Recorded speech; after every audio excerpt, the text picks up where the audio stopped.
হরে কৃষ্ণ। সংস্কৃত শ্লোক উচ্চারণ ও আবৃত্তি কৌশলে সবাইকে সুস্বাগতম। আজকে সপ্তম পর্বে আমরা তৃতীয় অধ্যায়ের শেষ কয়টি শ্লোকের মধ্যে 6টি শ্লোক নির্বাচন করেছি। সেই ছয়টি শ্লোক আমরা পর্যালোচনা করব। আজকে প্রথম শ্লোক, তৃতীয় অধ্যায়ের 21 নম্বর শ্লোক। ইয়ৎ ইয়ৎ আচরতি শ্রেষ্ঠ স্তত্র দেবৈতরো জনঃ সয়ৎ প্রমাণম কুরুতে লোকস্তদ অনুবর্ততে। মূল শ্লোকে ইয়দ আছে, যদি আমরা ভেঙে উচ্চারণ করি ইয়ত, দটা খণ্ডত হবে ইয়ত। ইয়দ মানে যে, আবার এখানে যেহেতু হসন্ত আছে এখানে খণ্ডত উচ্চারণ হবে ইয়দ ইয়দ আচরতি। এখানে যদিও হসন্ত নেই কিন্তু এখানে ত উচ্চারণ হবে যে যেভাবে আচরণ করে, আচরতি মানে আচরণ করেন। ইয়দ ইয়দ আচরতি শ্রেষ্ঠ তৎ, এখানে হচ্ছে দন্তাস শ্রেষ্ঠ তৎ, এখানে হবে ত খণ্ডত তৎ। যদি ভাঙে উচ্চারণ করি তৎ দেব ইতর জন হয়। ইতর মানে সাধারণ, জন মানে লোক, সাধারণ লোক। ইয়দ ইয়দ আচরতি শ্রেষ্ঠ তৎ দেব ইতর জন সয়ৎ প্রমাণম কুরুতে লোকস্তদ অনুবর্ততে। এখানে লোকস্তদ প্লাস অনুবর্ততে।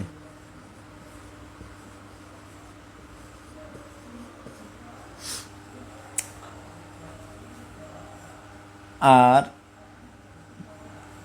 লোকস্তদ অনুবর্ততে, তাহলে শ্লোকটা হচ্ছে ইয়দ ইয়দ আচরতি শ্রেষ্ঠ তৎ দেব ইতর জনঃ সয়ৎ প্রমাণম কুরুতে। ওয়াইটা অন্তর্জাটা ওয়াইয়ের মতো উচ্চারণ হবে ইয়ৎ। যেমন যমরাজকে আমরা যদি ইংরেজিতে বলি বা সংস্কৃত উচ্চারণ হচ্ছে ইয়মরাজ, সেজন্য সয়ৎ প্রমাণম, এটা ম হয়, কুরুতে লোকস্তদ অনুবর্ততে। এখানে দ অ আছে, সেই জন্য অটা হচ্ছে দটা খণ্ডত হয়ে গেছে। যেহেতু এখানে তো এই যে যেমন এখানে কিন্তু হসন্ত নেই এই শ্লোকে, কিন্তু তারপরেও আমরা যেভাবে, সেজন্য আমরা এখানেও ইয়ৎ ইয়ৎ আচরতি শ্রেষ্ঠ তৎ দেবে ইতর জনঃ সয়ৎ প্রমাণম কুরুতে লোকস্তদ অনুবর্ততে। এখানে দটা হচ্ছে খণ্ডত হয়ে আর ত অটা অনুবর্ততের আগে অযুক্ত হয়ে অনুবর্তত হয়েছে। নুবর্ততের আগে অটা এখানে উজ্জ্ব আছে, সেখানে অযুক্ত হয়ে অনুবর্ততে হচ্ছে। অনুবর্ততে মানে অনুসরণ করে। তো আমরা এখন উচ্চারণ করব ইয়দ ইয়দ আচরতি শ্রেষ্ঠ তদ্দেবৈতর জনঃ সয়ৎ প্রমাণম কুরুতে লোকস্তদনুবর্ততে। ইয়দ ইয়দ আচরতি শ্রেষ্ঠ তদ্দেব ইতর জনঃ সয়ৎ প্রমাণম কুরুতে লোকস্তদনুবর্ততে। 27 নম্বর শ্লোক। প্রকৃতে ক্রিয়মাণানি গুণৈ কর্মাণি সর্বশঃ অহংকার বিমূঢ়াত্মা কর্তা অহমিতি মন্যতে। প্রকৃতেহ ক্রিয়মাণানি গুণৈঃ, এই হটা কিন্তু পূর্ণ উচ্চারণ হবে প্রকৃতেহ ক্রিয়মাণানি গুণৈঃ কর্মাণি সর্বশঃ অহংকার বিমূঢ় আত্মা। বিমূঢ় মানে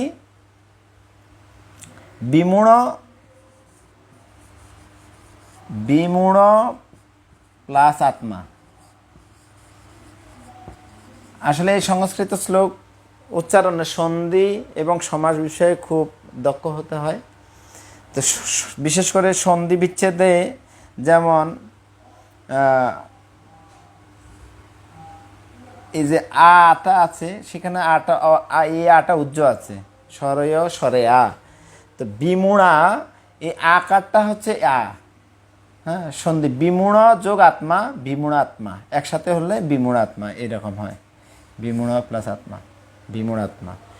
কর্তা অহম, যদি আমরা এভাবে মূল শ্লোক থেকে পড়ে কর্তা হমিতি, কিন্তু সন্ধি বিচ্ছেদ করলে হবে কর্তা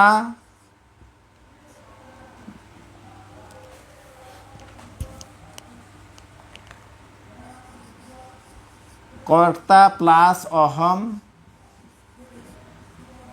প্লাস ইতি। কর্তা হমিতি নয়, যদি সন্ধি বিচ্ছেদ করে কর্তা অহম, এখানে আটা হচ্ছে কর্তা অহম, কর্তা অহম ইতি মন্যতে ইতি, অহম প্লাস ইতি, কর্তা হমিতি হয়ে গেছে মূল শ্লোকে। কিন্তু সন্ধি বিচ্ছেদ করলে ভাঙালে হয় কর্তা অহম ইতি, শেষ শব্দটি হচ্ছে মন্যতে। এখন আমরা উচ্চারণ করব প্রকৃতে ক্রিয়মানানি গুণৈ কর্মাণি সর্বশঃ অহংকার বিমূঢ়াত্মা কর্তা অহমিতি মন্যতে। প্রকৃতে ক্রিয়মানানি গুণৈ কর্মাণি সর্বশঃ অহংকার বিমূঢ়াত্মা কর্তা অহমিতি মন্যতে। ত্রিশ্লোক ময়ি সর্বাণি কর্মাণি সংন্যস্য আধ্যাত্ম চেতসা নিরাশি নির্মম ভূত্বা যুদ্ধস্য বিগতজর। ময়ি সর্বাণি কর্মাণি সংন্যস্য, এটাকে আমরা ম উচ্চারণ করতে পারি আমরা সংন্যস্যাধ্যাত্ম, সংন্যস্য আধ্যাত্ম, এখানে আধ্যাত্ম চেতসা, আধ্যাত্ম মানে আধ্যাত্মিক জ্ঞান। ময়ি সর্বাণি কর্মাণি সংন্যস্য আধ্যাত্ম চেতসা নিরাশি নির্মম ভূত্বা যুদ্ধস্য বিগতজরঃ। তো এখানে ভূত্বা, এখানে এই বটা হচ্ছে অন্তজব, সেজন্য ভূত্বা উচ্চারণ করতে হবে, ভূত্বা। আর হচ্ছে যুদ্ধস্য,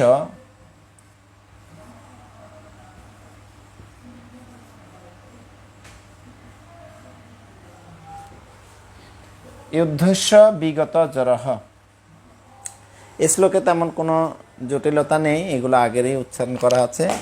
তো এখানে এই ভূত্বা সংস্কৃতে প্রত্যেকটি শব্দ আলাদা আলাদা উচ্চারিত হয়, আর এখানে যে ত ব আছে এটা হলো অন্তব বা অন্তজব, সেজন্য উচ্চারণ হবে ভূত্বা। ময়ি সর্বাণি কর্মাণি সংন্যস্যাধ্যাত্ম চেতসা নিরাশি নির্মম ভূত্বা যুদ্ধস্য বিগতজরঃ। ময়ি সর্বাণি কর্মাণি সংন্যস্যাধ্যাত্ম চেতসা নিরাশি নির্মম ভূত্বা যুদ্ধস্য বিগতজরঃ। ময়ি সর্বাণি কর্মাণি সংন্যস্যাধ্যাত্ম চেতসা নিরাশি নির্মম ভূত্বা যুদ্ধস্য বিগতজরঃ। আসো তো শ্লোক।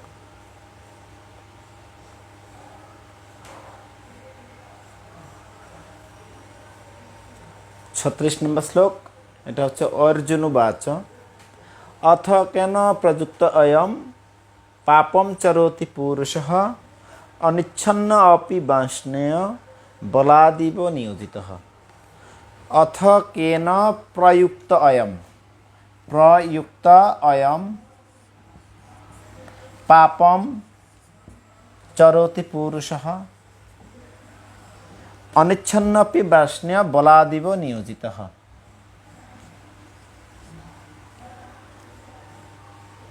এই শ্লোকে কোনো জটিলতা নেই, আমরা শুদ্ধ উচ্চারণ করব। অথ কেন প্রযুক্ত অয়ম পাপম চরোতি পুরুষঃ অনিচ্ছন্নপি বাষ্ণেয় বলাদিব নিয়োজিতঃ। অথ কেন প্রযুক্ত অয়ম পাপম চরোতি পুরুষঃ অনিচ্ছন্নপি বাষ্ণেয় বলাদিব নিয়োজিতঃ। দ্বিতীয় শ্লোক যে উচ্চারণ করেছি, এখানে দ্বিতীয় লাইন, প্রথম লাইনটা আমরা অন্তরা এবং দ্বিতীয় লাইনটা আমরা স্থায়ী হিসাবেও বলতে পারি। প্রথম লাইনটা হচ্ছে স্থায়ী আর দ্বিতীয় লাইনটা অন্তরা, মানে একটু টিউনটা উচ্চ হতে পারে। যেমন অথ কেন প্রযুক্ত অয়ম পাপম চরোতি পুরুষঃ অনিচ্ছন্নপি বাষ্ণেয় বলাদিব নিয়োজিত। দ্বিতীয় লাইন উচ্চারণ করার সময় টিউনটা একটু মাত্র উপরে উঠেছে, সেভাবে করতে পারি বা স্থায়ীভাবে আমরা করতে পারি। যেমন অথ কেন প্রযুক্ত অয়ম পাপম চরতি পুরুষ অনিচ্ছন্ন পিবাস্নেয় বলাদিব নিয়োজিত। শ্লোক কাম এষ ক্রোধ এষ রজগুণ সমুদ্ভব মহাশন মহাপাপমা বিদ্যনমিহ বৈরিণম। প্রথম লাইনে কোনো ইয়ে নেই, এখানে এটা জানা আছে সবারই। কাম এষ ক্রোধ এষ রজগুণ সমুদ্ভব মহাশন মহাপাপমা বিদ্যনম। এইখানে এই শব্দটি একটু জটিলতা আছে। যদি আমরা বিদ্যন্নমিহ যদি উচ্চারণ করি মূল শ্লোক অসুবিধা নেই, কিন্তু ভাঙিয়ে যদি আমরা উচ্চারণ করি হবে বিদ্যি প্লাস এনম প্লাস ইহ। তাহলে কি হয়? বিদ্যি এনম ইহ বৈরিণম। বৈরিণম পরের শব্দটি। বৈরিণম মানে বৈরি মানে শত্রু, আর বৈরিণম মানে প্রধান শত্রু বোঝাতে।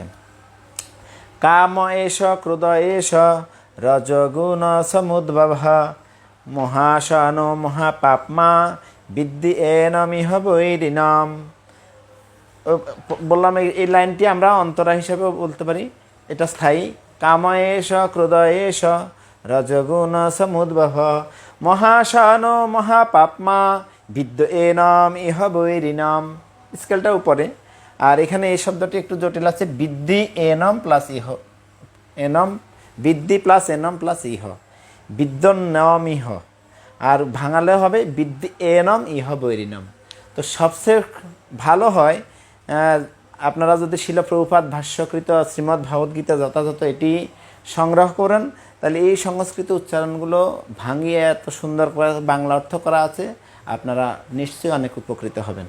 তা আরেকবার উচ্চারণ করছি। কাম এষ ক্রোধ এষ রজগুণ সমুদ্ভব মহাশন মহাপাপমা বিদ্যি এনমিহ বৈরিণম। ঠিক আছে।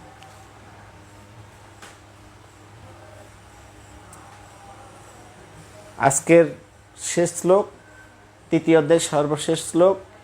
এবং বুদ্ধে পরম বুদ্ধা সংস্তভ্য আত্মানম আত্মনা জয়ী শত্রু মহাবাহ কামরূপ দুরাসদম। এবং বুদ্ধেহ পরম বুদ্ধা সংস্তভ্য আত্মানম, এখানে আত্মানম আত্মনা প্লাস আত্মনা, আত্মানম আত্মনা জহি শত্রুম মহাবাহ কামরূপম দুরাসদম। দ্বিতীয় লাইনে কোনো জটিলতা নেই। এখানে আত্মানম, এখানে সংস্তভ্য স্তভ্য এখানে শেষ, আত্মানম এখানে এই আটা হয়েছে আত্মানম, আর এখানে আত্মনা ইয়া।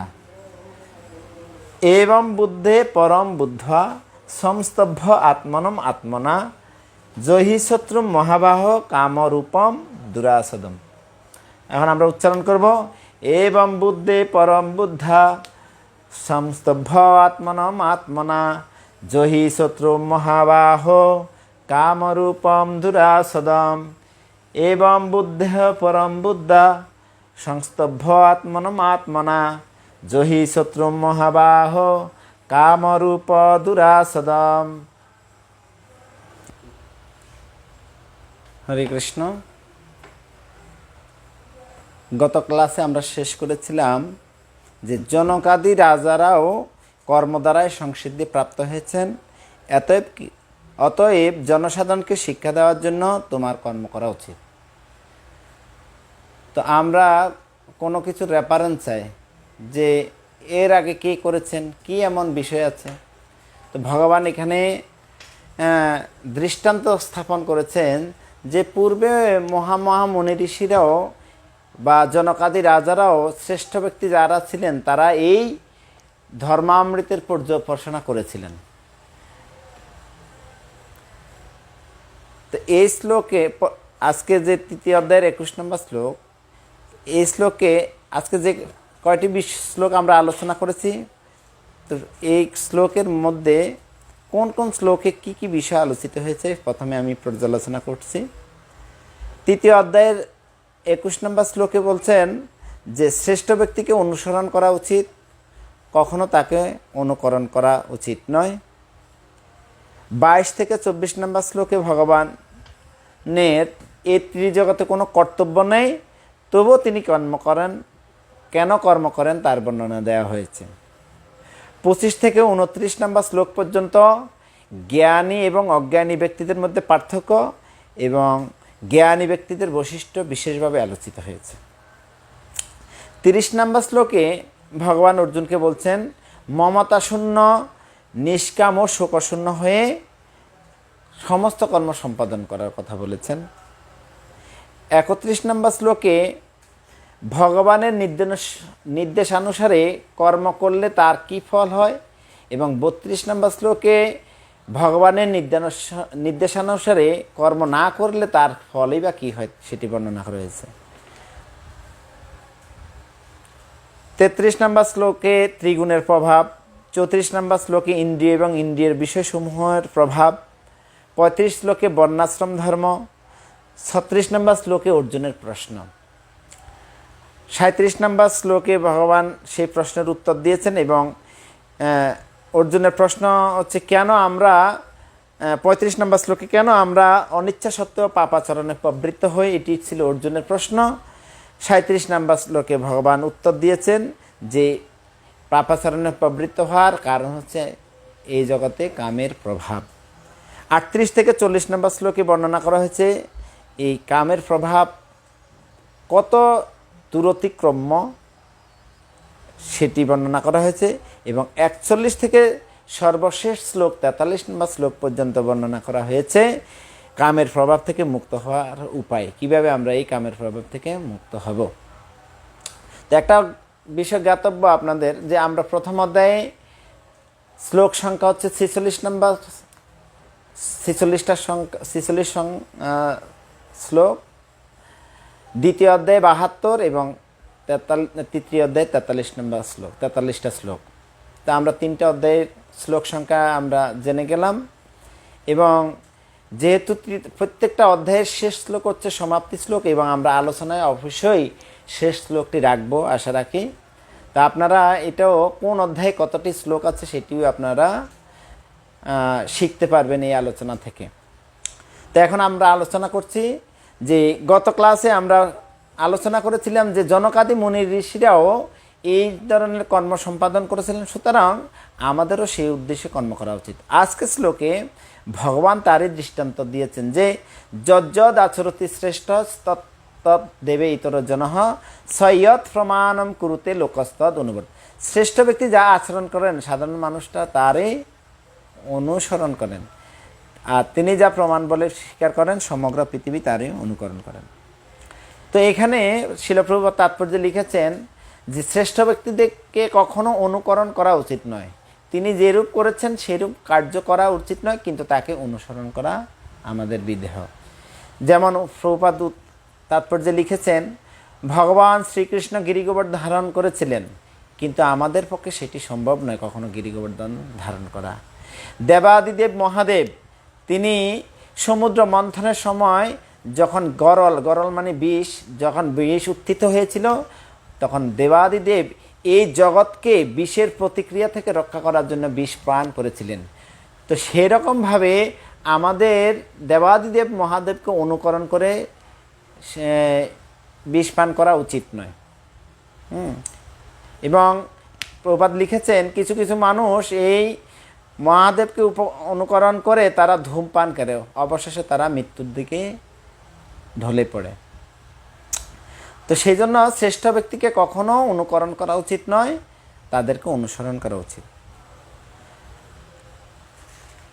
তৃতীয় অধ্যায়ের 27 নম্বর শ্লোক যে প্রকৃতে ক্রিয়মানানি গুণৈ কর্মাণি সর্বস অহংকার বিমূঢ়াত্মা কর্তা অহম ইতি মন্যতে। তো যারা এই ত্রিগুণের দ্বারা প্রভাবিত হয়ে কি নিজেকে কর্তা অভিমান করে, অহংকারে মহাচ্ছন্ন জীব জড় প্রকৃতির ত্রিগুণ দ্বারা ক্রিয়মান সমস্ত কার্যকে স্বীয় কার্য বলে মনে করে আমি কর্তা এরকম অভিমান করে।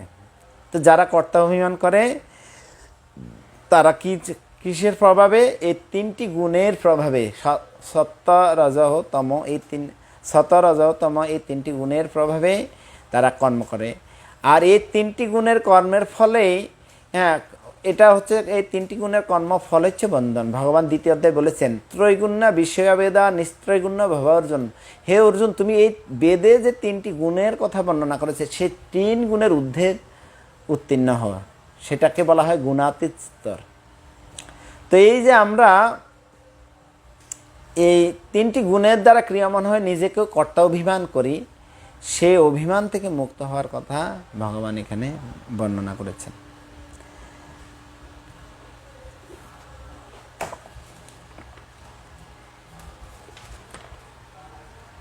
ত্রিশ নম্বর শ্লোক। এরপর 30 নম্বর শ্লোকের বিষয় হচ্ছে যে মমতা শূন্য নিষ্কাম শোকশূন্য হয়ে সমস্ত কর্ম ভগবানকে সমর্পণ করুন। মই সর্বাণি কর্মাণি সংন্যাস্য আধ্যাত্ম চেতসা নিরাশী নির্মম ভূত্বা যুদ্ধস্ব বিগত জর। অনুবাদ: অতএব হে অর্জুন, অধ্যাত্ম চেতনা সম্পন্ন হয়ে তোমার সমস্ত কর্ম আমাকে সমর্পণ করো এবং মমতা শূন্য নিষ্কাম শোকশূন্য হয়ে তুমি যুদ্ধ করো। মমতা শূন্য নিষ্কাম ও শোকশূন্য হয়ে তুমি যুদ্ধ করো। তো অধ্যাত্ম সেটি কিভাবে সম্ভব? যদি আমাদের আধ্যাত্মিক চেতনাকে আমরা উন্নত করি, আমাদের চেতনাকে যদি আধ্যাত্ম চেতনায় উন্মোচন করি, উন্নত করি, তখন কি করব? তখন আমরা ভগবানের প্রীতি সম্পাদনের জন্য, ভগবানের প্রতি সমর্পিত হয়ে সেই কর্ম সম্পাদন করব। 31 নম্বর শ্লোকে ভগবান বলছেন যে অবশ্যই আমাদেরকে তার নির্দেশ অনুসারে কর্ম করতে হবে। আর এই কর্মের ফল কি? এই কর্মের ফল হচ্ছে আমরা এই জগতের কর্মের বন্ধন থেকে মুক্ত হতে পারবো। যেমন 3 অধ্যায়ের 9 শ্লোকে ভগবান বলছেন যজ্ঞার্থাৎ কর্ম অন্যত্র লোক অয়ম কর্মবন্ধন।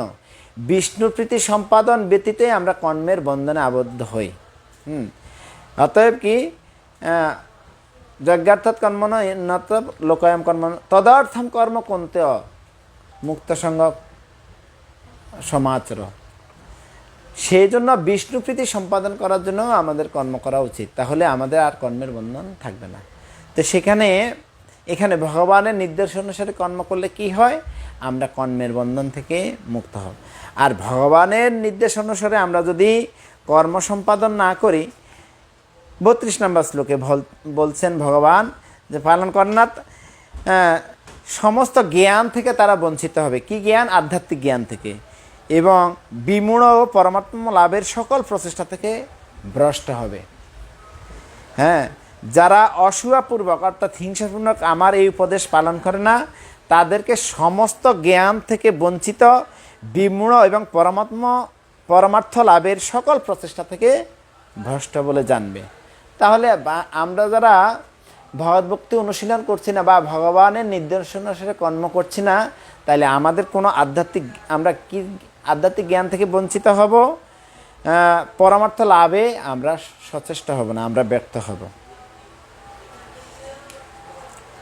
33 নম্বর শ্লোকে কীভাবে এই 3টি গুণ আমাদেরকে প্রভাব বিস্তার করে, আর এই প্রভাবের দ্বারা আমরা কিভাবে আমাদের ইন্দ্রিয়গুলোকে আমাদের ইন্দ্রিয় এবং ইন্দ্রিয়ের বিষয়ের প্রতি আমরা আকৃষ্ট হই, সেটি বর্ণনা করা হয়েছে। 35 নম্বর শ্লোকে ভগবান বলছেন যে শ্রেয়ান স্বধর্ম বিগুণঃ পরধর্ম সনুষ্ঠিতাৎ স্বধর্ম নিধনম শ্রেয় পরধর্ম ভয়াবহ। এখানে স্বধর্ম বলতে ভগবান বুঝাতে চেয়েছেন যে আমাদের যে 4 বর্ণ এবং 4 আশ্রম উচিত যেই কর্ম, সেটিকে বর্ণনা করা। 4 বর্ণ ব্রাহ্মণ, ক্ষত্রিয়, বৈশ্য, শূদ্র, আর আশ্রম হচ্ছে ব্রহ্মচর্য, গৃহস্থ এবং ব্রহ্মচর্য, গৃহস্থ, বানপ্রস্থ এবং সন্ন্যাস, এই 4টি আশ্রম। তো এই 4টি আশ্রমের কর্ম অনুযায়ী আশ্রম এবং বর্ণ এবং আশ্রম উচিত যে কর্ম, সেটিকে হচ্ছে বর্ণাশ্রম ধর্ম, সেইটি করার কথা নির্দেশ দিয়েছেন। চৈতন্য চরিতামৃতে বর্ণনা করা আছে 4 বর্ণাশ্রমে যদি কৃষ্ণ নাহি বজে সকর্ম করিও পাপী নরকে পড়িয়া মজে। তো এখানে অর্জুন হচ্ছেন ক্ষত্রিয়, অর্জুনের যুদ্ধ করাই ক্ষত্রিয়, এটাই ভগবান বুঝাতে চেয়েছেন এই বর্ণাশ্রম ধর্মের মাধ্যমে। এবার ভগবান অর্জুন প্রশ্ন করেছেন যে অর্জুন উবাচ অথ কেন প্রযুক্ত এয়ম পাপম চরতি পুরুষ অনিচ্ছন্ন আপি বাষ্ণেয় বলাদিব নিয়োজিত। কেন আমরা কেন প্রযুক্ত আমরা যুক্ত হই, হ্যাঁ, পাপম চরতি পুরুষ, হ্যাঁ হে পুরুষ, ভগবানকে বলছেন কার দ্বারা পরিচালিত হয়ে অনিচ্ছা সত্ত্বেও যেন বলপূর্বক নিয়োজিত হয়ে পাপাচরণে প্রবৃত্ত হয়। কেন আমরা অনিচ্ছা সত্ত্বেও যেন পাপাচরণে প্রবৃত্ত হই, এটা ছিল অর্জুনের আরেকটি প্রশ্ন। ভগবান উত্তর দিচ্ছেন কাম এষ ক্রোধ এষ রজগুণ সমুদ্ভব মহাসন মহাপাপমা বিদ্যেনম ইহ বৈরিনম। ইহ বৈরিনম মানে বৈরী মানে শত্রু, বৈরিনম মানে প্রধান শত্রু। আর কাম হচ্ছে কাম এষ ক্রোধ এষ, হ্যাঁ, রজগুণ থেকে সমুদ্ভব কামেই মানুষকে এই পাপাচরণে প্রবৃত্ত করে এবং এই কাম ক্রোধে পরিণত হয়। কাম সর্বগ্রাসী এবং পাপাত্মক, কামকে জীবের প্রধান শত্রু বলে জানবে। তো ভগবান এটার অর্জুনের যে প্রশ্ন যে কীভাবে আমরা অনিচ্ছা সত্ত্বেও পাপাচরণে প্রবৃত্ত হই, ভগবান উত্তর দিচ্ছেন যে কাম এষ ক্রোধ এষ রজগুণ সম্পন্ন। কামের থেকে ক্রোধ, আর এই ক্রোধের পরিণত হয়, আর কাম সর্বগ্রাসী এবং পাপাত্মক, সেই কারণে এই কামকে প্রধান শত্রু বলে আমাদের জানা উচিত। 37 নম্বর শ্লোকে ভগবান বলছেন কামের প্রভাব এবং কাম কিভাবে আমাদের প্রভাব বিস্তার করে, কিভাবে, যেমন 38 নম্বর শ্লোকে খুব সুন্দর একটা ভগবান দৃষ্টান্ত দিয়েছেন যে অগ্নি যেমন ধূপ দ্বারা আবৃত থাকে, দর্পণ যেমন ময়লার দ্বারা আবৃত থাকে, অথবা গর্ভ যেমন জরায়ুর দ্বারা আবৃত থাকে, তেমনি জীবাত্মা বিভিন্ন মাত্রায় এই কামের দ্বারা আবৃত। এই কামের প্রভাব কত সুকঠিন বা কত দূরতিক্রম্য সেটি ভগবান এখানে বর্ণনা করেছেন। 41 থেকে 43 নম্বর শ্লোকে ভগবান এই কামের প্রভাব থেকে কীভাবে মুক্ত হব সেটি বর্ণনা করেছেন। আমি তার সর্বশেষ শ্লোক 43 নম্বর শ্লোকটি উচ্চারণ করব। এবং বুদ্ধে পরম বুদ্ধা সংস্তব্য আত্মনা জহি শত্রু মহাবাহ কামরূপম দুরাসদম। হে মহাবীর অর্জুন, নিজেকে জড় ইন্দ্রিয় মন ও বুদ্ধির অতীত জেনে নিশ্চয়াত্মিকা বুদ্ধির দ্বারা মনকে স্থির করো, এইভাবে চিৎশক্তির দ্বারা কামরূপ দুর্জয় শত্রুকে জয় করা। তো কিভাবে কামকে আমরা জয় করতে পারবো, ভগবান বলছেন জড় ইন্দ্রিয় মন এবং বুদ্ধির অতীত জেনে নিজেকে, তাহলে জড় ইন্দ্রিয়ের মন এবং বুদ্ধির অতীত কি? আত্মা। আমি মূলত কি? আমার সর্বত্র হচ্ছে আত্মা। তো এই আত্মাটি হচ্ছে জড় ইন্দ্রিয় মন এবং বুদ্ধির অতীত, সেটা আমাদেরকে জানতে হবে। কিভাবে আমরা জানবো? নিশ্চয়াত্মিকা বুদ্ধির দ্বারা। হ্যাঁ, দ্বিতীয় অধ্যায়ে আমরা 40 নম্বর শ্লোকে শিখেছি, শ্লোকটি হচ্ছে বহু শাখা হি অনন্তার্চ বুদ্ধয় অব্যবসায়ী নাম।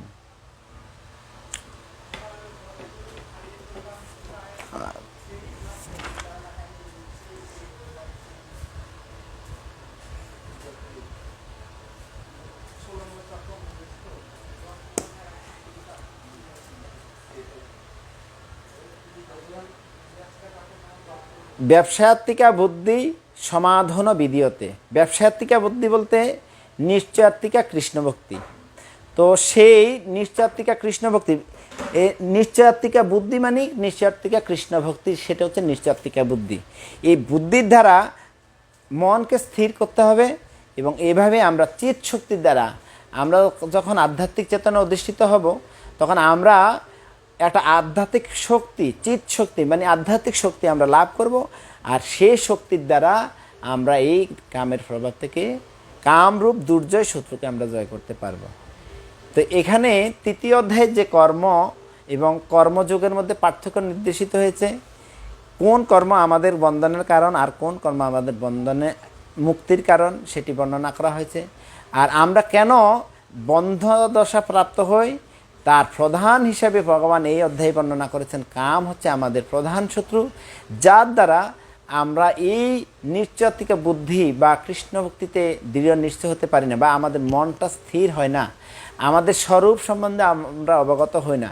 তো আমাদের কর্মগুলো যদি ভগবানের প্রীতির উদ্দেশ্য হয়, তাহলে এই কাম যতই দূরতিক্রম্য হোক না কেন, যতই সর্বগ্রাসী পাপাত্মক হোক না কেন, ভগবানের করুণায়, ভগবানের সেই চিৎ শক্তির দ্বারা, নিশ্চয়তিকা বুদ্ধির দ্বারা আমরা সেই কামকে জয় করতে পারবো। এবং আমাদের সমস্ত কর্ম যদি আমরা ভগবানকে সমর্পণ করি, ভগবানের প্রীতির উদ্দেশ্যে সম্পাদন করি, সেটি হচ্ছে কর্মযোগ। এটি হচ্ছে তৃতীয় অধ্যায়ের মূল প্রতিপাদ্য বিষয়। হরে কৃষ্ণ কৃষ্ণ কৃষ্ণ কৃষ্ণ হরে হরে, হরে রাম রাম রাম হরে হরে।